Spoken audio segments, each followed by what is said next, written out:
Okay. Hi, Fran. How are you? Hi, I'm very well, thank you, Douglas. How are you? Doing well. Thank you. Thank you for coming on the show. I appreciate it. Oh, well, thank you for inviting me. It's an honor to be here. I detect a British accent. You are quite the detective. I've often been asked if I'm from Australia or South Africa or other places, but you are correct. It is from England. Okay. Where from England? Which part? I'm from a county called Suffolk, which is on the east coast. It's about 3 hours northeast of London on the east coast, in a region called East Anglia. If you look at a map of England, it looks like a giant dog sitting down, looking over its shoulder, and there's a big hip, looks like a Yeah. dog's hip. Okay. So I'm in the hip. I'm in the hip. Okay. So south would be Dover on that coast. Yes, I'm on the East Coast. Okay. All right. So I haven't been there in a long time. I don't imagine it's changed too much, but Not much. I remember thinking that it was so small because Yeah. compared to America, and one of the things we wanted to do was to drive from one end to the other. And my friend who was from Scotland said, "Oh, don't bother." He said, it's not like America with the beautiful road trip sort of thing. He said, if you want to just take the train because Right. it's. So we took the train from London to Glasgow, and that was nice. Oh, nice. Yeah, it is nice. It is nice to drive it if you can get off, if you know the back roads and you can go through some of the scenic villages. It is lovely, but a lot of, people that are used to driving here can get on a freeway and just go from A to B in a straight line. And in England, you just don't often have that. I mean, you'll have a couple of motorways, which is our version of the freeway, but most of the driving's in the back streets through villages, and you spend most of the time driving at 35 or 40 miles an hour, and it takes twice as long to get anywhere. So how long have you been in the United States? Um, well, this time round, almost 20 years. We moved here in 2002. And I say this time round because my husband is an American, and we met when he was in the Air Force, the United States Air Force, stationed in the United Kingdom. And so we did come back and forth a couple of times while he was still in the military before we then settled in the UK. We were there for 13 years before we then moved here in 2002. So where is home for you in the United States? Currently, we live in Montana. We just Montana. moved to Montana. Oh, wow. Well, Yeah, how do you like Montana? we love it. We love it. We were in California for 13 years and then moved to Washington State for a few years, but we had this opportunity to buy a beautiful property in Montana. We have got some acreage that we've always wanted, and we're now going to turn it into a little farmstead and live off the land. We've been so excited to do that for so many years, and now our opportunities come before us, so we grabbed it. Oh, that sounds lovely. That sounds great. Something I'd like to do, I think, Yeah. someday. Winter is a little rough there, though. It can be. We're actually very blessed, Douglas. We live in what's called the banana belt of the state. We live in a little valley called the Bitterroot Valley, which is on the west side of the state, and it's flanked between two mountain ranges. We have the Sapphire Mountain Range and the Bitterroot Mountain Range, two ranges of the Rockies, and we're sandwiched in there, so we're very protected, and we don't have the rough winters that the rest of Montana is known for. So what do you do? What do you do there? Oh, I do. Well, here currently, I have a million things I do, but currently I'm the deputy director of the Ravalli County Office of Emergency Management, and that basically means I work for the sheriff. I work at the sheriff's office here in the county, and I'm the deputy director for all mitigation, preparedness, response of disasters that might happen in our county. Okay, and you're also an author, and you've got a I'm book. also an author, yeah. So the reason why I'm here today is because in the United Kingdom, I was a police officer in the county of Suffolk for a few years. And in that career, I sadly became one of the officers that crashed and burned due to acute stress caused by the nature of the job. And in those days, we didn't have the wonderful support that is provided to first responders nowadays. And I made it my mission when we moved to the US to do everything I could to make sure that first responders, whether they are fire or police or ambulance or disaster relief workers, don't crash and burn like I did. So I got educated, I did a bunch of training, and for the last 10 years, I've been working as an emotional trauma responder. Under the title of chaplain, I am an ordained pastor, so I do work as a chaplain in the faith field. But outside of the faith field, I'm an emotional trauma responder or a peer support specialist, meaning that I work with people no matter what walk of life they've come from, what their experiences are. But I have some good education and some good tools that I share with them to help them deal with some of their trauma. The issue is that so many people are in so much pain, and I can only spread myself so thin. I'm certainly not the only one doing what I do. I do train and educate others to do it, but I decided to put my material in a book so that more people could have access to the support I would give them if I was walking alongside them personally. So yeah, the book was that mission. And the title is called "What to Do When Life Sucks," which is a nice title. Do you wanna hold up your book so we can see the cover? Yeah, it's right here. What to Do When Life Sucks. And so, just to repeat, this came out of your experience as a police officer and your emotional issues that you had after you left. Were you just taking it all Yeah. home with you and you didn't find a way to separate what you were experiencing during the day and when you came home at night, that it just Yeah. stayed with you?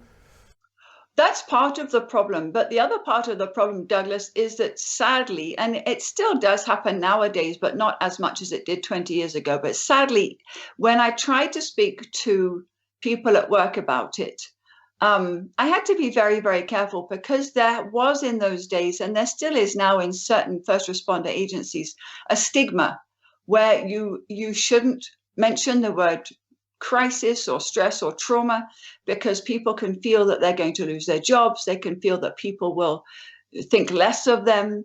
That certainly in the police background, if you know of somebody who is struggling with acute distress or trauma, there has been a belief that you don't think they'll be able to hold it together when something really bad happens and they may not have your back. And so there can be an element of distrust of people that can't manage the job.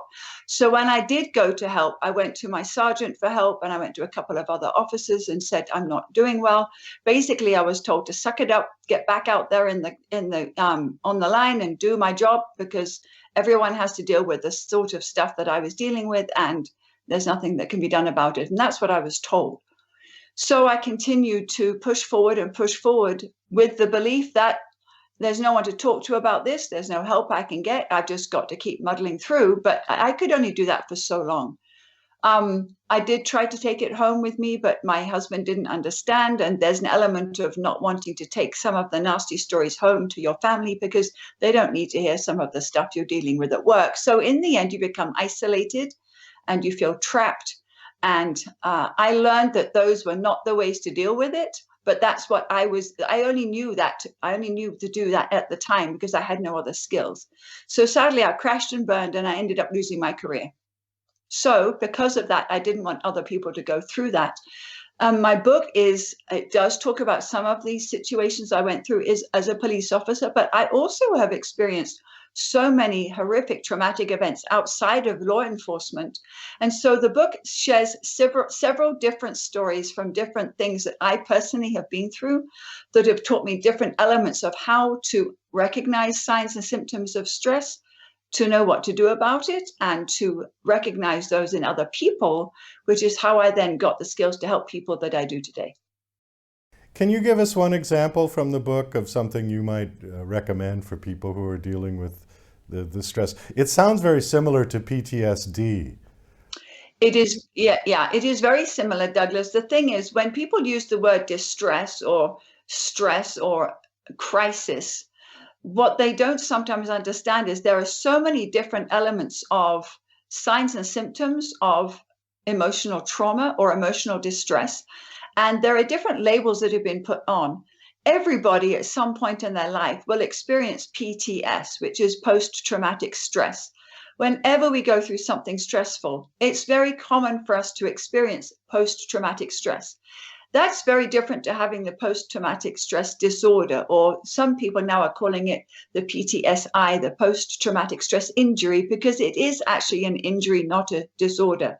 But one of the things I talk about in the book is learning to be very, very self-aware. If we would slow down enough to take the time to manage and monitor how we respond to things in life that stress us on a daily basis. And I'm not talking about when really nasty things happen. I'm just talking about when life's going fairly well as we would normally expect it to. There are things that still stress us out. And those are the little teaching points that we can use to educate ourselves by self-monitoring how we respond to stressful events. What people don't understand is that they're likely to respond in 5 main ways, and I do talk about that in the book. People will respond emotionally, they will respond mentally, they will respond physically or physiologically, they will respond behaviorally, and they will even respond spiritually, whether they know that or not. Those are the typical areas where we will see people have a reaction to a stressful event.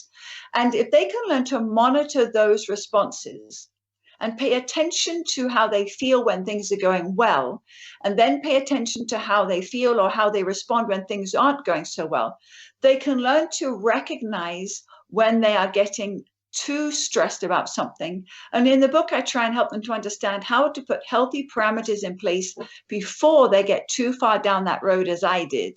So if they can recognize the signs and symptoms sooner, in the book, I explain how they can apply some tools and tricks of the trade to manage their stress better so that they are healthy and they are stronger, they are more resilient.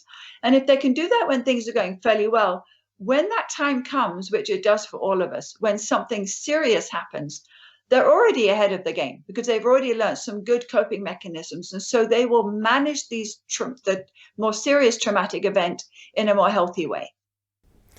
I see a word on your bio, holistic. And we see that often, but I think some people might not know the definition. Initially, when I think of holistic, I think of organic or natural, non-chemical, Chinese herbal, if you will. Is that really what it is? Or is there more to it than just that? That certainly is an element of it, Douglas. And I do encourage people very much when we're talking about their physiological response to stress and trauma. I try to educate people so that they understand that buying and eating organic, wholesome foods, even though it can be very, very expensive, is actually much better for you than eating the non-organic foods, purely because of all of the toxins that are on those foods. So that certainly is an element of it. But holistic also covers the other areas that I mentioned out of the 5 areas. And what people don't understand is that if one of those areas is out of sync, it actually has a knock-on effect to the other 5 areas. So for example, everyone has had it so drummed into them that we are to have a healthy diet and to exercise and to stay well hydrated, right? Right. Everyone knows that. But they don't actually know what it means. A lot of people don't know what it means because a healthy diet to one person is different to another. And our bodies are all different. So my body will process food and digest food and absorb food different to even my husband's. He has very different dietary needs. So we can't just have a blanket statement that says everyone's got to eat this cut out diet. You've actually got to, again, be self-aware so you know what your body thrives on. If you eat a healthy organic diet and you are exercising and you are staying well hydrated, your body is going to function so much better. So then you will not end up having some of the physiological symptoms that people commonly have if they then have ongoing acute distress, or symptoms that they will have because they've had an unhealthy diet all their lives. And so from the dietary point of view, if we aren't giving our body the right nutrients, we aren't going to be able to get the best out of our exercise regime. If we're not staying hydrated, we're not going to be able to get through the day with our brain functioning properly. Our brain is 95% water. And if we don't have enough water in our diet, our brain will actually not function properly on a daily basis. And then people wonder why they're tired or why they can't think straight. Most of the time it's diet and exercise. But they only notice that from a cognitive point of view. Your brain is the powerhouse. It's the main computer chip that controls your whole body. So if your brain's not functioning properly, it's not going to be able to control your conscious and your subconscious mechanisms in your body. Then people wonder why they have adrenal fatigue, or why they have stomach ulcers because of acute distress. Or if people are under acute stress a lot of the time, they have too much adrenaline and cortisol dumped into their bloodstreams. And exercise will help to burn that off. But if you're not exercising, those hormones are constantly dumped into our systems when we are under acute distress, and that helps us gain weight around our middle. The cortisol is the hormone that causes us, unfortunately, to get that ring around our middle. And so people don't understand how the holistic approach will help all across the board. Other things in the holistic mechanism are spiritual things. People need to meditate. And I don't just mean one specific faith over another. People of all faiths need to meditate. They need to take time out just to think about themselves spiritually and how they can fit into the world and how they can fit into nature and absorb from the world and nature around them, because that actually makes us feel better. Getting out for a walk amongst the trees or along the beach and just having that peace and quiet actually makes us feel better. It lifts our spirits. So all of those go well in the holistic pattern of self-care and preventative healthy habits to create an atmosphere of longevity. Well, I think on that note, we do have to wrap it up. We have kind of run out of time. Do you have a website that you want to give out for your book, or a personal website? I do, Douglas. Yes, thank you so much. It's basically www.franhgraham.com. And that's FranHgraham.com. And on that website, people can find my book. It is also available on Amazon in 10 different nations. And people can also see on the website other speaking topics that I'm happy to talk about. Great. Thanks so much for coming on the show. Nice meeting you. Nice speaking with you. Nice meeting you too. Thank you so much for inviting me. It's been a great pleasure.